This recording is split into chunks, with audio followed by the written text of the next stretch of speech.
redemption. It has been an excellent journey so far, and we thank you for being a participant, both for the presenters as well as for the viewers and the presenters. Today we had a little bit of technical difficulties. I guess it always has to be something, but we were able to get through. So for many of you who are accustomed to joining via the landing page, streaming through YouTube, we will have the rebroadcast uploaded to that later for the replay. But for now, thank you for joining us through Zoom. So this 30-day redemption journey has been 10 days of mind, 10 days of body, and 10 days of spirit. And we've had some fantastic presenters. And so for the final presentation, we wanted to touch on the topic, a spirit topic of dealing with the deceased and dealing with the ancestral rites. And so we have with us the Ancestral Burial Society, and Director Z of the Ancestral Burial Society is going to take us through um, what that process is like from an ancestral perspective and dealing with the life, the ancestral debt, and the natural burial process. So we're going to get into that, but let me give you a little information and some background. So Director Z oversees the Ancestral Burial Society, which is an environmentally focused, community-owned and operated organization. And so the Ancestral Burial Society provides a range of natural funeral and burial services, products, resources, and options which are in harmony with nature and do not pollute the environment. So that's very important. So if you've ever heard of green burial or ancestral burial, this is what this is what we'll be talking about today in details. Okay, and so they facilitate natural funerals and burials with honor and do not desecrate the body or memorial of the deceased. They also educate the public about environmental destruction caused by mainstream funeral homes and the cemetery industry, and they teach the history of green burial and its beneficial effects on the ecosystem. So great information, much needed. Um, and so a little bit of background on Director Z. He began his work in ancestral burial, natural burial, and green burial for over 15 years. Hard work and dedication, as well as the strong support of a loyal team of families, has transformed him into a global expert, educator, manager, consultant, and advocate in the field of ancestral burial, natural burial, green burial, home funerals, home burials, home cemeteries, family cemeteries, traditional burial systems, ancestorship, civil government funerals, civil government funerals, burials, and cemetery law. So you can learn a lot.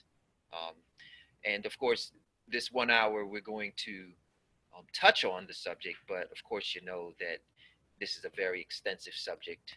We invite you to look further into that. Director Z also achieves extensive expertise in natural studies, natural law, tribal law, indigenous mateship and marriage, human family systems, animal family systems, selective mating, health and wellness, physical fitness, self-defense, etc. He concurrently serves as the dual director of the MAFA Society and the Society of Marriage and Families.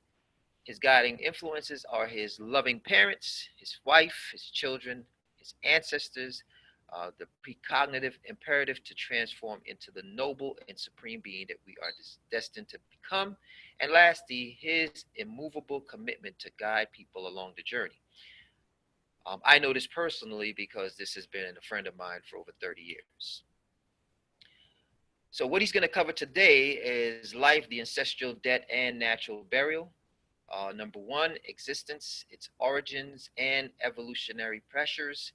Number two, the ancestral debt, the deleterious factors, and restoration of the intergenerational contract. And number three, natural burial and its family implementation. So I'd like to bring to the screen, and he's going to cue up his presentation, my friend Director Z of the Ancestral Burial Society. Can we go ahead and get your mic queued up? And if you can, guess we may have to unmute. I'm not sure if you're unmuted, but go ahead and get your screen queued up and share with us this presentation today. Greetings, Kashab. Can you hear me? Hear you loud and clear. Okay, wonderful. Well, greetings and greetings to you and greetings to the participants, all of the onlookers, visitors, friends, and everyone. Um, thank you. Can everyone see the presentation? Yes, if you want to hit the little present button at the top, it will give you a chance to let um, the full screen take over, and then hit your arrows to the right to. So just hit the little present at the top next to share, all the way over to the right. Oh, I see. Yeah, you click that. No, not the share. Sure. Hit the present. Cancel that one. There you go. Hit present. Thank you. There Appreciate you go. that. All right. All right. So I take it just a second check. Everyone is able to see the screen clear. Yes, sir. All right. Wonderful. Well, thank you again, Kashab, for the opportunity. When I first heard about this project, awesome project that you were putting together, very humble that you reached out and gave an opportunity for us, the Ancestral Burial Society, to actually share some of the things that we are doing and have been doing for quite a while with the public. Nonetheless, Ancestral Burial Society, let's get right to it.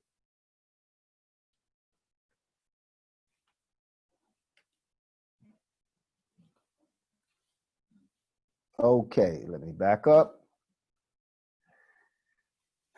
So nonetheless, this presentation is going to cover three major areas. We'll do that to the best of our ability: life, the ancestral debt, and the natural burial. These are all connected.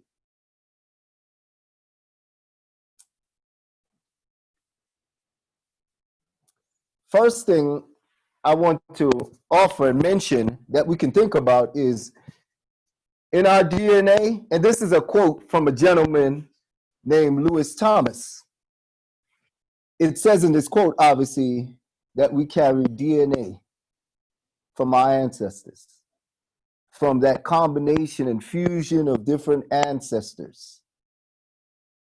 And those cells or the DNA, it has all sorts of instructions that's programmed into it. Everything from the way we look to the way we act to various sorts of traits that we carry, et cetera, et cetera, et cetera. So I thought this was a very fitting quote to use, and I'll read it. We carry stores of DNA in our nuclei that have come in at one time or another from the fusion of ancestral cells and the linking of ancestral organisms in symbiosis. Our genomes are catalogs of instructions from all kinds of sources in nature, filed for all kinds of contingencies. So that's something to think about as we go into this presentation. Again, that's by a gentleman named Lewis Thomas. Now, going into this presentation about life, we must remember one thing: it's competition. So if we're attempting, or if we wish, or if we seek to progress in life, we must accept and get actually very well rehearsed and practice on competing. Now, competition is not a bad thing. As we get into this presentation, we'll see, because in nature and many traditional cultures, males normatively, constantly are required to compete to mate or marry. And that's what mateship or marriage is. It's for the purpose of reproducing the family system, whatever that family system is. The family system, that's part of the ancestral technology that we just talked about, or in that quote, that's transferred in your genetics. And just a few examples I wanted to present about what can be considered, or what should be considered, ancestral technology: type of mating system, diet, child rearing, etc. Now, I'm not going to play this video, but I just gave the title of it that you can find on YouTube: Male Bison Fight for Harem Rights, BBC Earth. Nonetheless, I'm using this as an example. When you click that video on, when you have time to do it and watch it, you'll see that it's normal that among many different animal family groups, some sort of competition is being done for mating among many animal family groups. And in this case, the bison, they were butting each other, head butting each other, et cetera, not to hurt or harm each other, but they were trying to determine in their own way who is most fit to mate, to ensure that whoever mates is the strongest, the fittest, whatever way they would describe it as. So nonetheless, mating rights, they're typically achieved or won through discipline, a formula of discipline, fitness, competition, strategy, et cetera, et cetera. That's something to think about as we go into this workshop. Nothing that is worth anything is just handed to us. You have to earn it. So life is already programmed for us to compete in order to secure your existence. And we present that as that's a form of intelligent design. It's like an algorithm.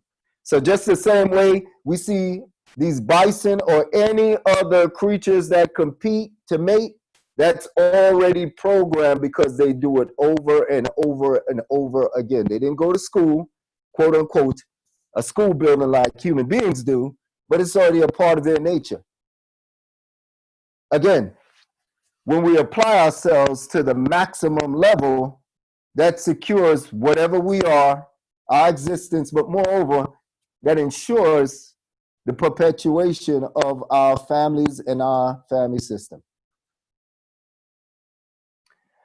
Another example now, going into this theme of competition, that is completely a part of life, is think about this.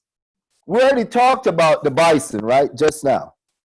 So before life even takes place, there's got to be a competition to see who's even eligible to be able to mate. So that's the first competition.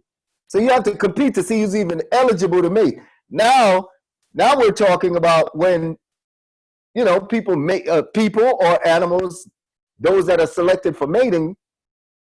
Now, when copulation takes place, understand that there's also a competition. It's estimated that millions of sperm are racing to fertilize an egg. Racing, I might add. So we need to think about that in terms of one sperm just doesn't walk up and just fertilize an egg. It's a competition. They're all racing. Who knows what's going on inside, inside that race. But nonetheless, only typically, let me say it right, because there's twins and also there's occasionally multiple birds. But nonetheless, typically, the sperm that wins gets to fertilize the egg, and the loser, whoever loses, die. Think about that. That's a natural part of competition. Something or someone is going to win, and there's going to be a loser. And in this case, this competition for life with sperm, the losers die. So again, want to emphasize this point. Fertilization rights, the rights or the ability to fertilize, that's won through discipline, fitness, competition, strategy, et cetera, et cetera. And then whatever sperm reach the egg and fertilize the egg, they merge the accumulated technologies that are coming from the egg and the female's ancestors and the sperm's ancestors. Those technologies merge, and they create a new body that's now going to house the expanded technologies coming from the egg and the sperm. And I want to emphasize, again, for those that can see the PowerPoint, this is just an estimate that between 200 to 300 million sperm are competing and racing to fertilize an egg. So think about that. 200 to 300 million means you cannot afford, any sperm that's racing cannot afford to have a bad day. Can't afford to wake up late. Can't afford to wait till something's handed to them. So that's just something to reflect on. Nonetheless, so again, emphasizing several points again, for life to even be possible, Competition is a part of it. You have to compete to even exist, to even get the chance to be born, to get the chance to mate. And that competition creates pressure. Pressure. Pressure creates growth and development, and that growth and development helps to continue the family strategy, whatever the family evolutionary strategy is. Again, emphasizing the 4 principles I mentioned earlier. That strategy is secured through discipline, fitness, competition, and superior strategy. Life is not a recreational activity. It's a mission that has an expiration date, what quote unquote people commonly refer to as death, which is not really death, it's transformation, but nonetheless. So we need to be mindful of that we're not here on a vacation. In order to become successful, you must treat it as such. When I say successful, whatever we're here to do, whatever we're here to do. Now, I want to emphasize another quote, add or submit another quote. This is by a gentleman named Edmund Burke. It says, quote, "It is ordained in the internal constitution of things that men of intemperate minds cannot be free. Their passions forge their fetters." Now, this is obviously saying that something that holds people back from full actualization, fully reaching their potential is intemperance. So let's define intemperance. Lack of self-control or immoderate or excessive, inordinate, unreasonable, etc., etc. Basically, intemperate is a description of anything that causes a person to lose focus, to lose track on their purpose. So that's something to think about now as we go into these next slides. Another slide or another quote we'll submit by Gilbert K. Chesterton. And this is interesting now. So we're moving now from life. We just talked about the life portion. Now we're going into the ancestral depth. So again, the last slide that I mentioned, and I'll back it up just to emphasize it before we go into the ancestral depth. Oftentimes, the reason why people do not achieve the purpose, the goal, the reason they were born, is they are bound by things that cause them to lose discipline, to lose focus. Either they have excessive things that are taking their attention and their time and bringing them off track, etc., etc. So now we'll move back again into the ancestral depth. What does the ancestral depth mean? I'll read this quote by Gilbert K. Chesterton to give an example or give an idea. Quote, "Tradition means giving votes to the most obscure of all classes, your ancestors. It is the democracy of the dead. Tradition refuses to submit to that arrogant oligarchy who merely happen to be walking around." So a summary of this would be, tradition means your ancestors get a say in everything that you and the family are doing right now. It's saying that would be incorrect for people to just be doing everything on their own, in their own mind, because they feel they're alive, so who cares what their ancestors think, or that was back in the past or back in the days.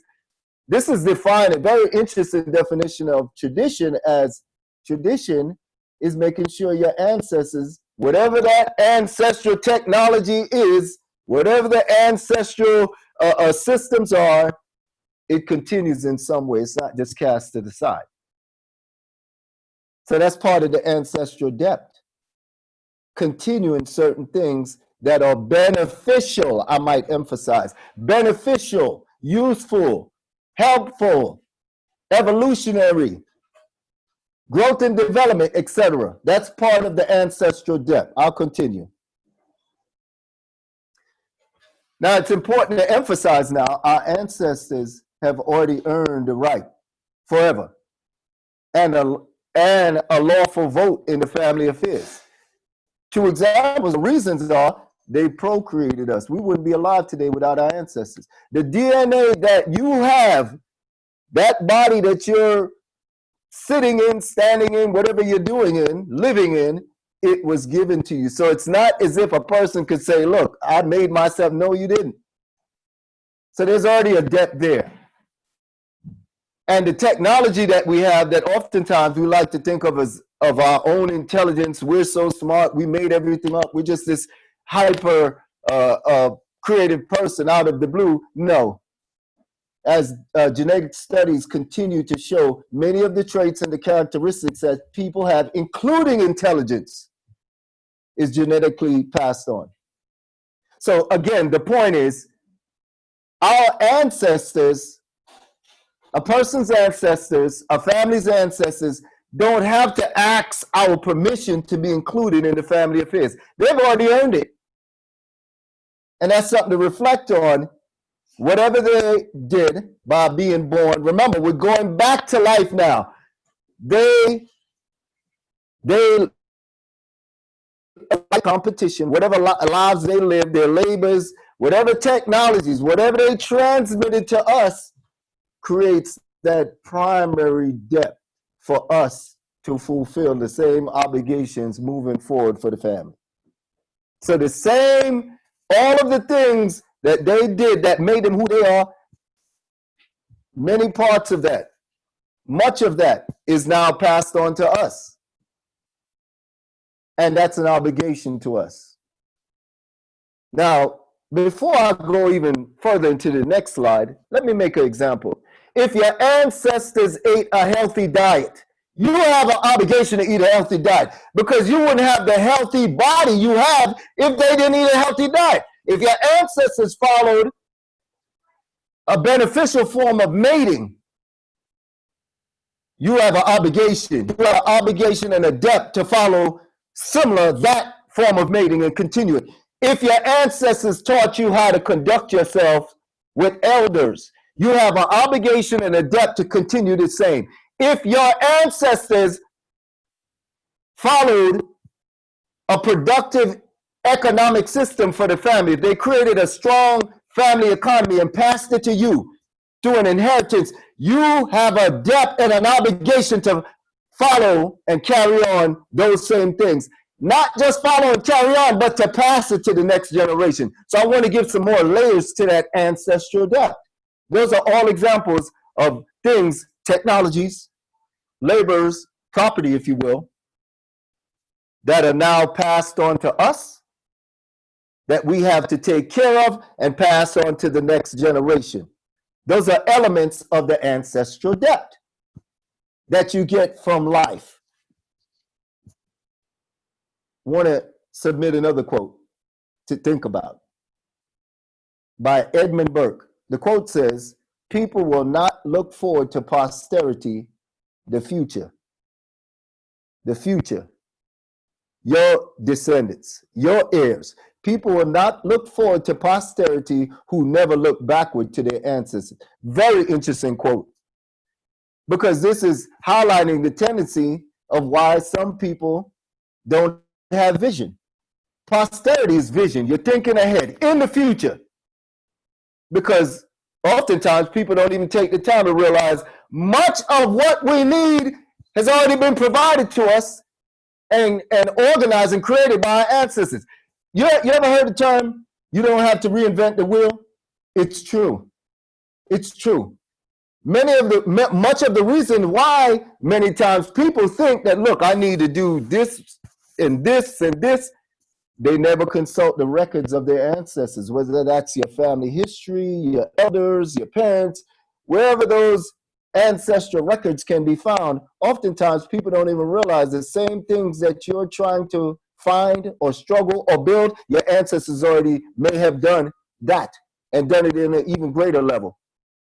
So this quote sort of emphasizes or reminds us that we need to make sure we're constantly checking whatever our ancestors did to find things, useful technologies, useful wisdom, useful ways of doing things, solutions, et cetera, and save ourselves a lot of time, because that is what is going to allow us and help us to look forward. Looking backwards, consulting your ancestors helps you to look forward to plan for the next generation. Part of the ancestral debt is also the fact that people unknowingly, often violate the laws of nature and natural law, and commit tremendous disrespect and create a secondary debt of immense proportions when they intentionally or unintentionally remove their ancestors' influence, quote unquote, vote over family affairs. Now let's summarize that. What are some examples how people can remove their ancestors' influence over the family or vote over the family? You ever heard the saying that's prevalent in modern society? I'm grown, I'm independent, living single, and no one can tell me what to do. That is an example. That is an example of you are eliminating your ancestors out of the equation. If no one can tell you what to do, then your ancestors that may have, create a system or lived a life of modesty for the family, you throw that ancestral technology to the side. Your ancestors that may have had a workable and a very functional system for family leadership, you throw that to the side because you're saying you're grown, you're independent, you're single, and no one can tell you what to do. Another example, how people may violate natural law and nature and disrespect the ancestors and remove the ancestors' influence, is failing to honor and care for your parents and your elders, which is a big one. Another one, squandering the family economy passed to you and your generation. That's another way of removing the ancestors' influence. How? How is that? Because the money or whatever property that is passed to us by our ancestors, it actually doesn't belong to us. It belongs to the dead, the ancestors, the living, and it belongs to the next heirs, the future that are not even born yet, the future children that are not even born yet. So the most that we are is really caretakers of whatever economy or property our ancestors pass us. Our job is to basically take care of things, protect things, family, economy, or property, improve it, do our best to improve it, add to it, and then pass it on to the next generation. So just want to highlight on that squandering the family economy. There's a lot of things that we do unknowingly that just basically blatantly squanders things that took our ancestors, it may have been, 50, 60 years, 100 years to pass on to us, because we oftentimes are indoctrinated in modern society. The individualist ethos is you are the sole controller of your life, and that is false. But nonetheless, some other examples of ways people may remove the ancestral influence or vote or debt: failing to learn and transmitting or teaching and practicing the family culture and history. As I gave examples, let's give an example. What if your family culture has wonderful musical practices or wonderful herbal practices or medicinal practices? And instead of learning and preserving and transmitting that, like many people, sadly, the first thing many people want to do is run to the pharmacy, the modern drug dealer, pharmacy, and just get a pill, 10 pills, instead of consulting your family records about the natural herbs and natural medicines and natural healing modalities. Running to the pill or the modern pills that people often get addicted to. Now, several other examples, and then I'll move on in terms of ways people intentionally or unintentionally remove their ancestors' influence over the family, is abandoning family life cycle systems, such as the ways that your family has generationally married, done birth, such as home birthing, family leadership, as I mentioned before, abandoning the types of family leadership, functional and working and successful. All of these things I'm discussing, functional, workful, working and successful. Eldership, abandoning the life cycle system of eldership where elders are the leaders or controllers of the family, natural burials, etc., etc. Failing to consult the ancestors' views. That's another example. We're submitting of ways that people go away from the ancestral debt. And what does that mean? Let's make it simple. Family records, failing to review or consult family records, written records, last will and testament, or even sacred texts. And failing to protect and improve the family technologies and transmit them to the next generations. So this list that I gave was just examples of how we may be avoiding or violating or creating a secondary debt when we do these things by removing or to remove our ancestors' influence over our affairs, our family affairs, ourselves. I'll submit another quote by a gentleman named Pierre Teilhard de Chardin.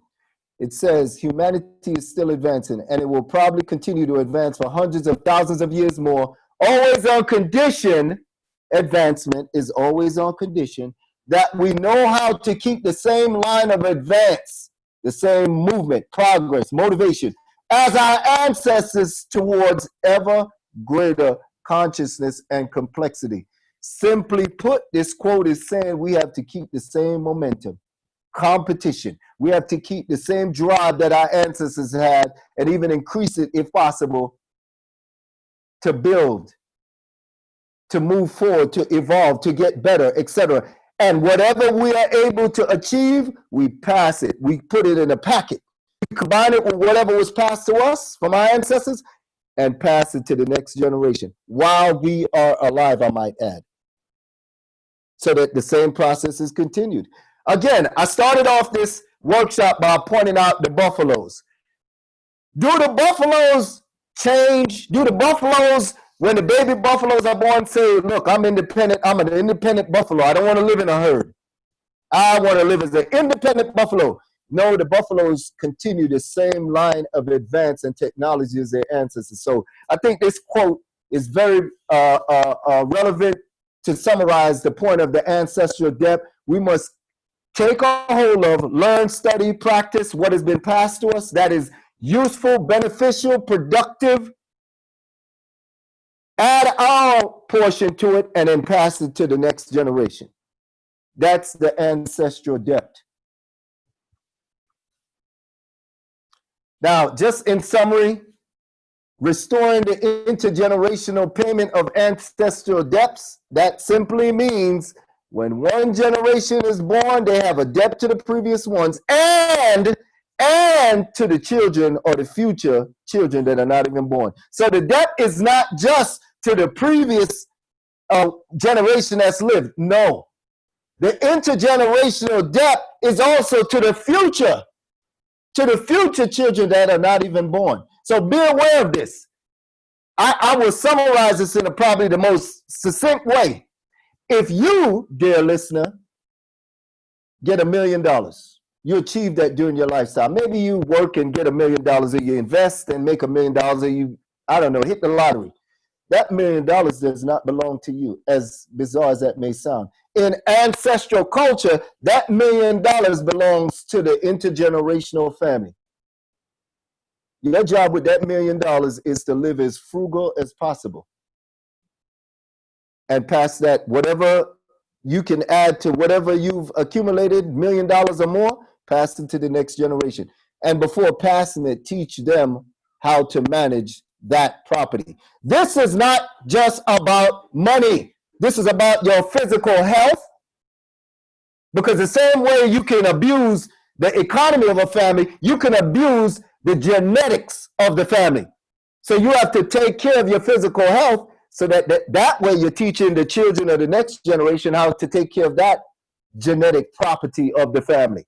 Or when you have children, the children will not be born with any defects because you've abused your health. But nonetheless, I just wanted to point that out. The ancestral debt is both the previous generation and the future generation.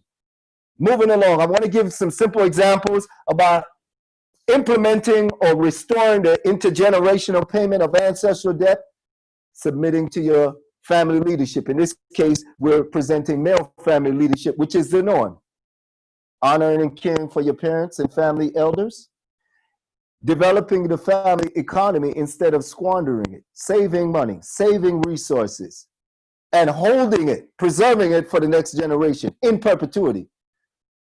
Researching, taking time to research, learn, codify, and transmit the family culture and history. Practicing the family life cycle systems. It could be, marriage, arranged marriage, home birth, family leadership, respect for the elders, natural burial, etc. And always consulting the ancestors' views. That's to parents and elders that can tell you about how your ancestors conducted themselves or what they thought about things, the manner that you were raised, sticking to the manner that you were raised, if it was positive, productive, etc. Consulting your family records, the last will and testament, if any are written, or sacred texts that were sacred to your family. And also protecting, improving the family technologies and transmitting them to the next generations. All of these things are being presented as ways to pay the ancestral debt, to restore it and to pay it, and to continue paying it. Now, I'll move on to the next part of our presentation in the interest of time. We want to get into natural burial. And natural burial, we're mentioning this as part of the ancestral debt or part of the family technology. So this is going right in line. First, we started with life. Then we now are talking about the ancestral debt. And now we're going into natural burial and why it's important and how to implement it in your family. Natural burial defined. Let's define it first. Natural burial is only burial of bodies that involves no toxic ingredients or materials which poison the body of the deceased or pollute the earth. Natural materials only are used to prepare a deceased person's body. Home funerals is a part of natural burial. Home funerals, which simply means having funerals at home, which was the norm, I might add, before the modern funeral home industry, and also burials on family-owned land. Natural burial also includes when family members are all buried in a family cemetery on family-owned land. That's also an aspect of natural burial. Funerals and burials which honor and do not desecrate the body or the memory of the deceased. Those are all aspects. This is another aspect of natural burial. And no bankrupting of the family economy. So for burial to be even called natural, the family economy cannot go bankrupt to facilitate the type of burial that we see many times in modern society, 20,000, 30, I don't know what it is nowadays, but nonetheless, excessive amounts being charged or people being forced to pay just to bury one of their loved ones. That would be unnatural burial. Now, for those that are seeing the screen, I'm giving examples of home funerals. You see examples of people inside of a home holding an actual funeral in their family home, which is again part of the ancestral debt, which is how funerals typically were held before modern funeral homes. I'm also giving an example for those that can see the PowerPoint of a green burial. People in the most simplest way in a wooded area or on a field, their family members that they're burying are in a plain wooden casket in one image, and in the other image, wrapped. The family member is being lowered into the grave in a simple shroud.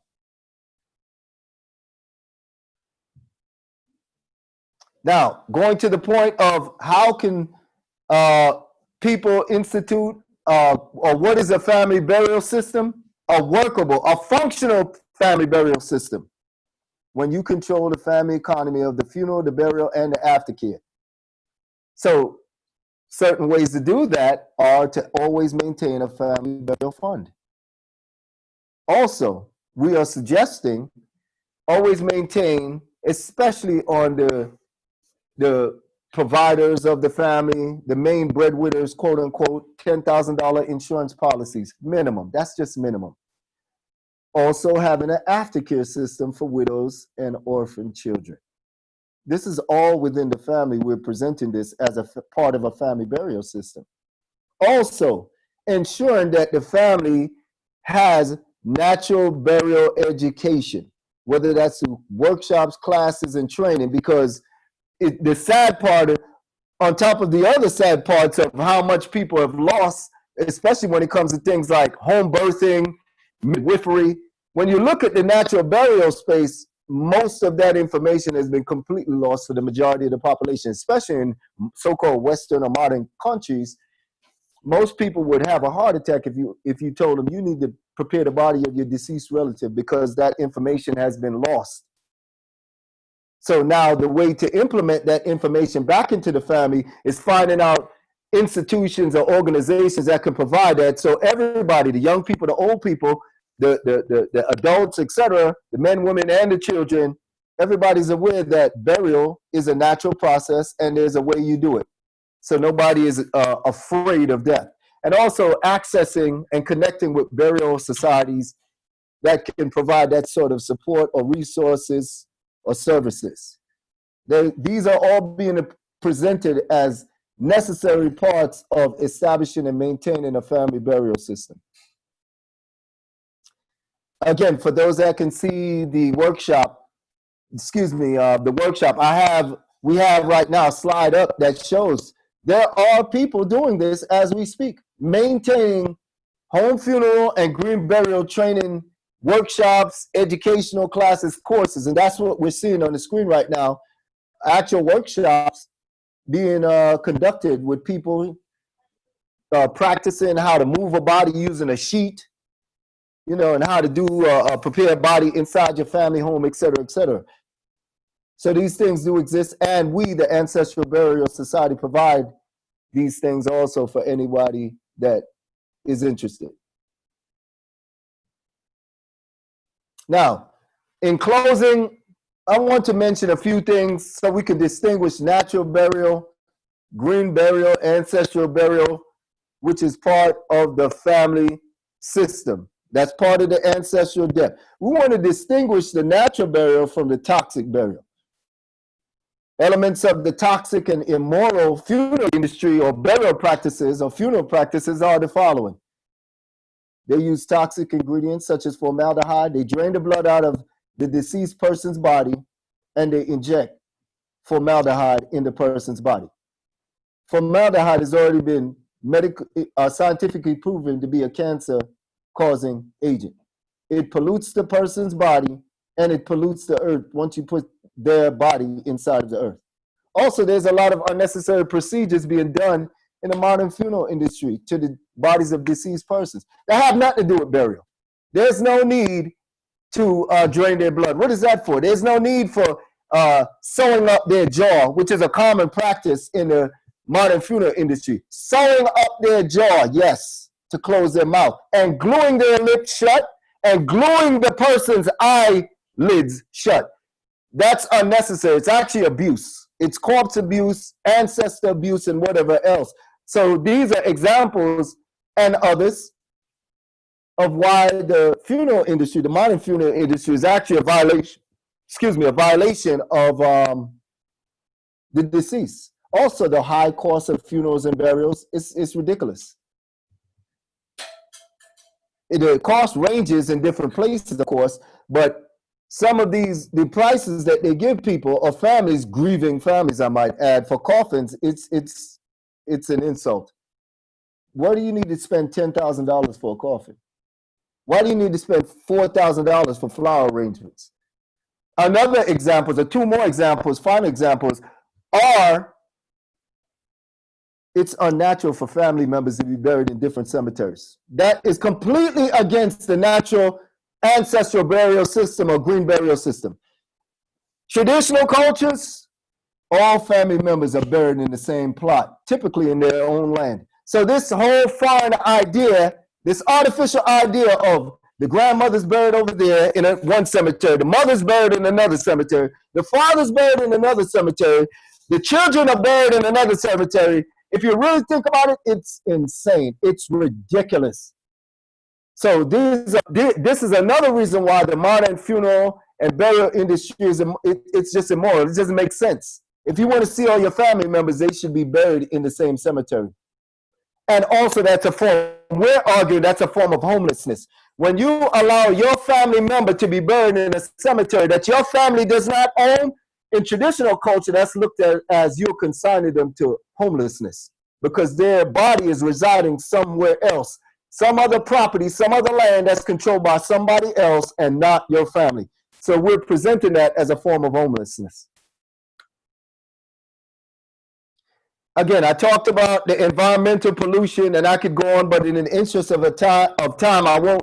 I'll just mention again, formaldehyde and all of the toxic chemicals that they pump in people's bodies unnecessarily, deceased persons' bodies, they're carcinogenic to humans, animals, and the environment. And it's a form of taxidermy.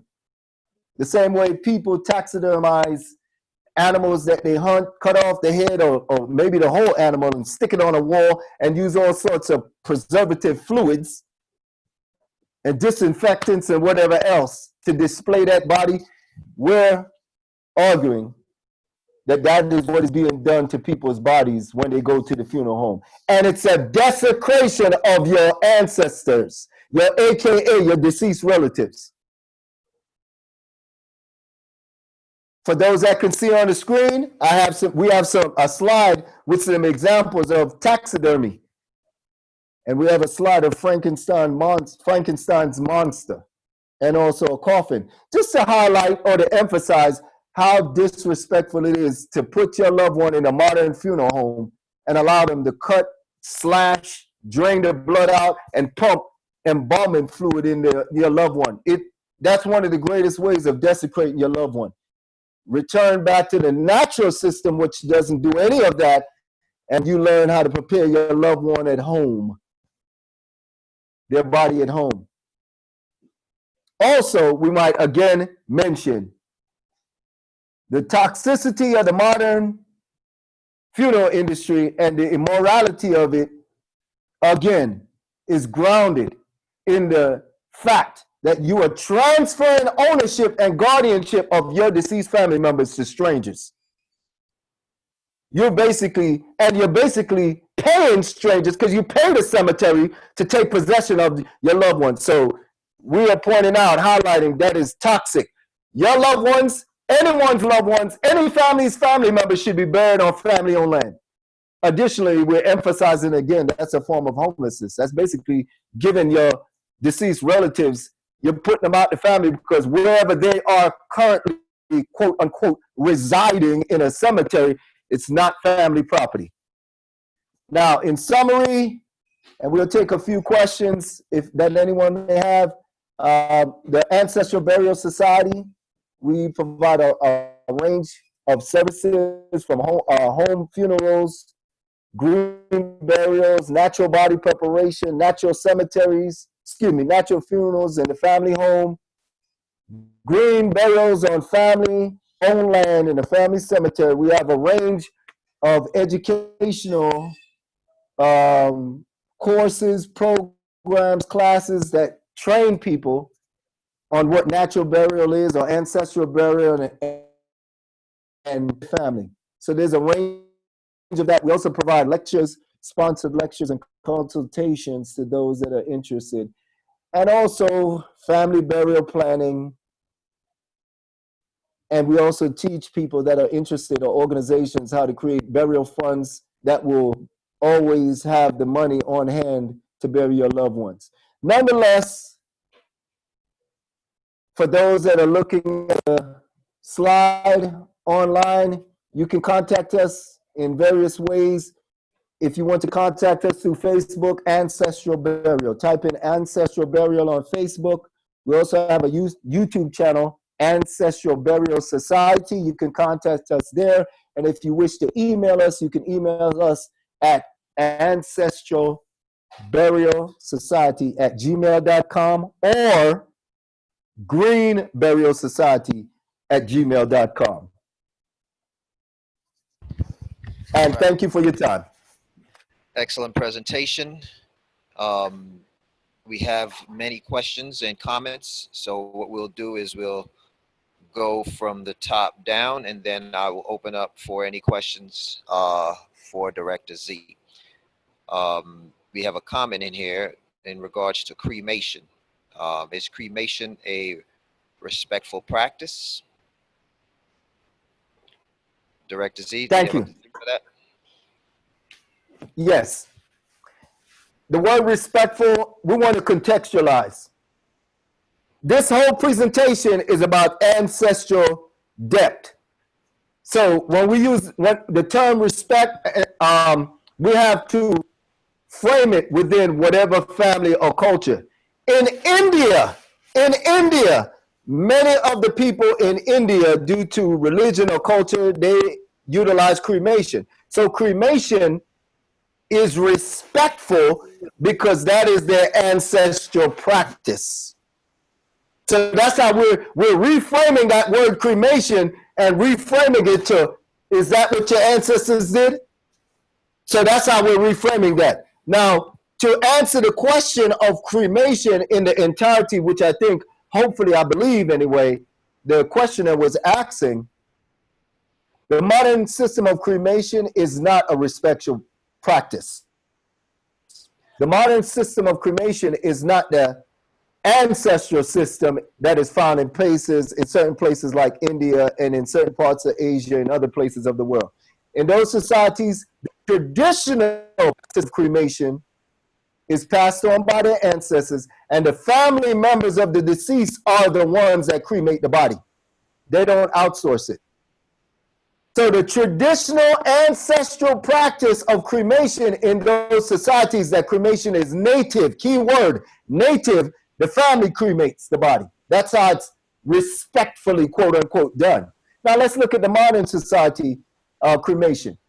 It's nothing but outsourcing. People hand over the bodies of their loved ones to strangers in the funeral home or the crematory. And we must emphasize, there's no way for you to know if that's your loved one's ashes they're handing you back.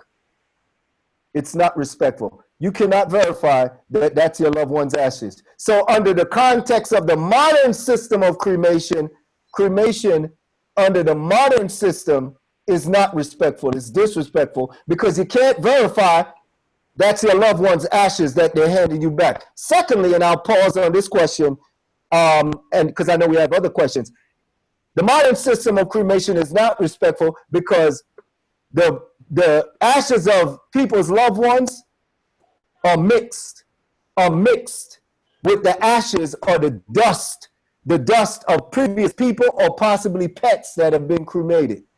They cannot remove every single atom, molecule, or dust out of the device that they use to cremate bodies. They cannot remove every atom, molecule, or dust. So it is absolutely the case that when different people are being cremated, I mean, dust is being mixed in, cremated dust of one person with another. So for that reason, absolutely, it's not respectful.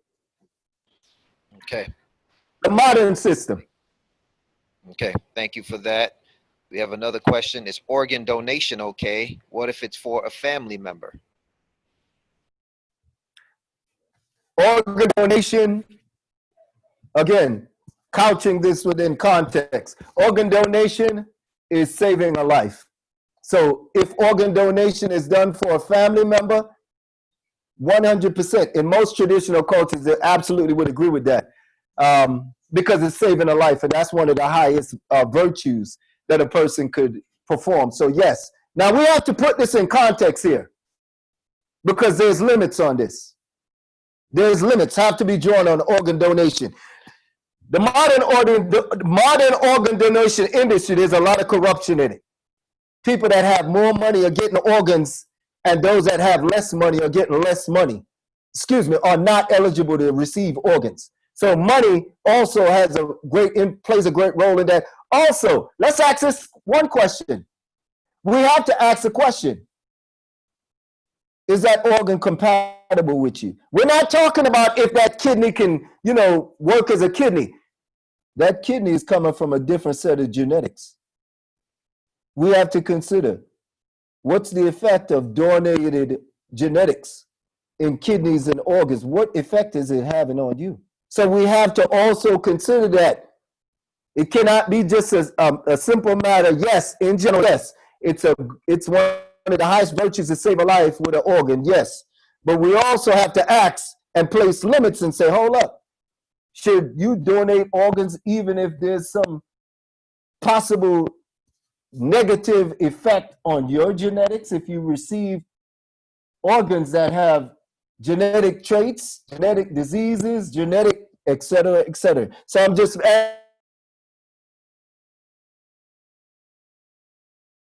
in traditional cultures, but there's also limitations on it.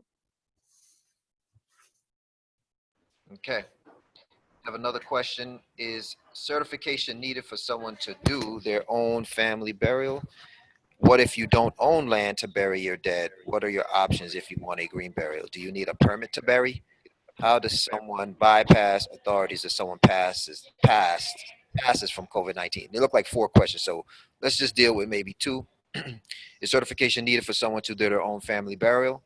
And the second is, what if you don't own land to bury your dead? What are your options if you want a green burial?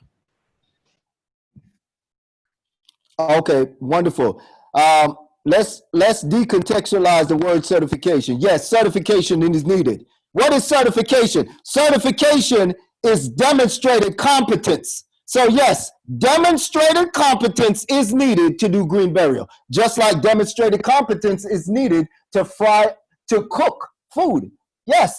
So when we talk about certification, we're not just talking about possibly you went to a quote unquote mainstream school. No, there are many natural burial organizations like our organization, the Ancestral Burial Society. We provide certification. We have training programs to train and certify people.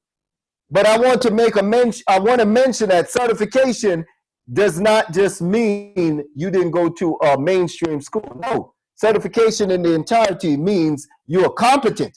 And of course, you need to be competent. Certification is needed. Certification in the sense you have been educated and trained and verified to be competent. Yes. And if people are interested in the certification or the education, training, and certification that we offer, the Ancestral Burial Society, it is available. Now, the second question, could you please, I think I remember, what if you do not have land to do natural burial? What are your options? Great question. The first option would be, we would suggest, save your money and buy land. We suggest when you're talking about creating a family cemetery, you only need 5 acres. Actually, 5 acres is that's a good amount of land.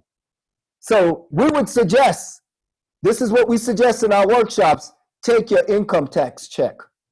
Get 2 or 3 family members, whoever they are, or maybe they're not family members, maybe 2 or 3 families that are serious, and commit and say, you know what?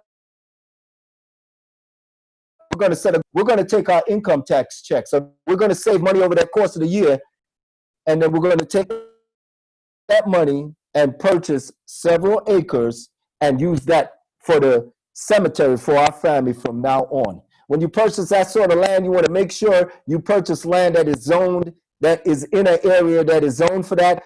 When you have land, typically you purchase in an agricultural area or a rural area, it's almost all the times zoned, or you can use it for a cemetery. So make sure of the type or the area of the land that you're purchasing. So those would be my suggestions to that as the first option. Save money, 6 month to a year deadline, no more than a year. And then whatever money is saved, just get several acres. Right there now, you have a family cemetery. Option number one. Option number two would be buried in a natural burial cemetery. They have them. They do exist.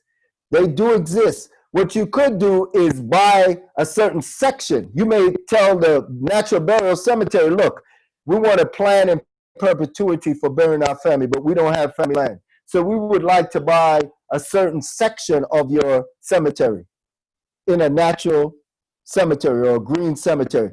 And they do it all the time. Even conventional cemeteries do it. Certain religious groups also do it. They'll buy a whole section of a cemetery and all of their people or their group or their family are buried in that section. So that I'm suggesting as it's option number two, you could make use of pre-existing cemeteries. We suggest only natural or green cemeteries and just buy a certain section of the land that will accommodate however many family members that you wish to be buried there. Okay, we're running out of time, but I'm going to give one more question, and then we will close out and show the contact information for Director Z and the Ancestral Burial Society. The last question is, what kind of authority do you need in order to do a home or green burial or home funeral? What type of authority do you need in order for you to successfully do that?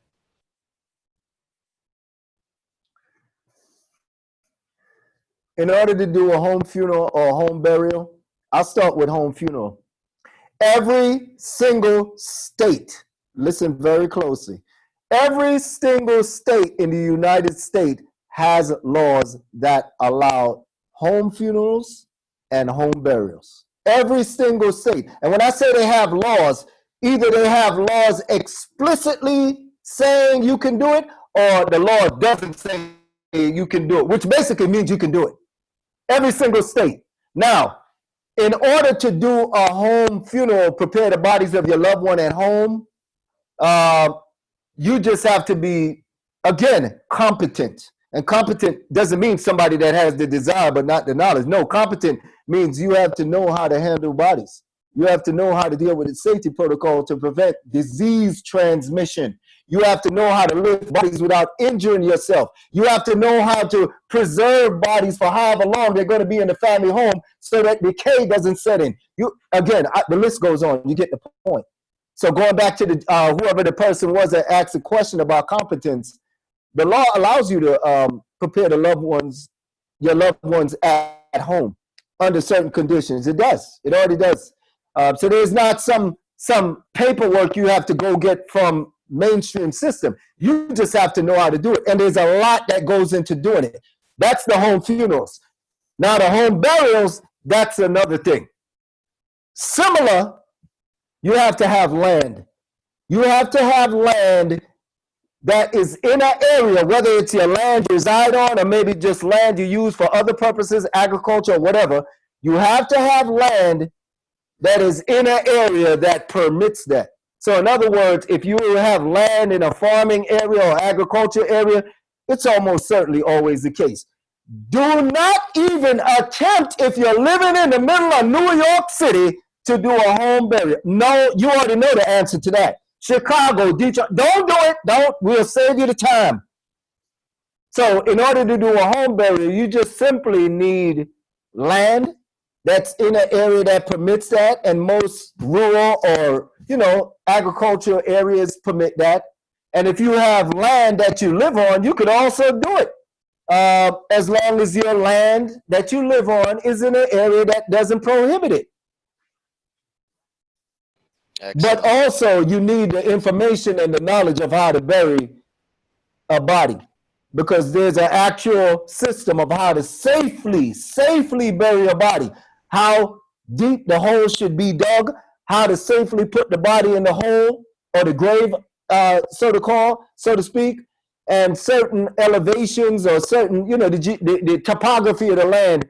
Some land you don't want to bury bodies, because if it's prone to seasonal flooding, you might have some problems burying a body in certain locations on that type of land. But nonetheless, the knowledge and the information and also the location are key to home funerals and home burials.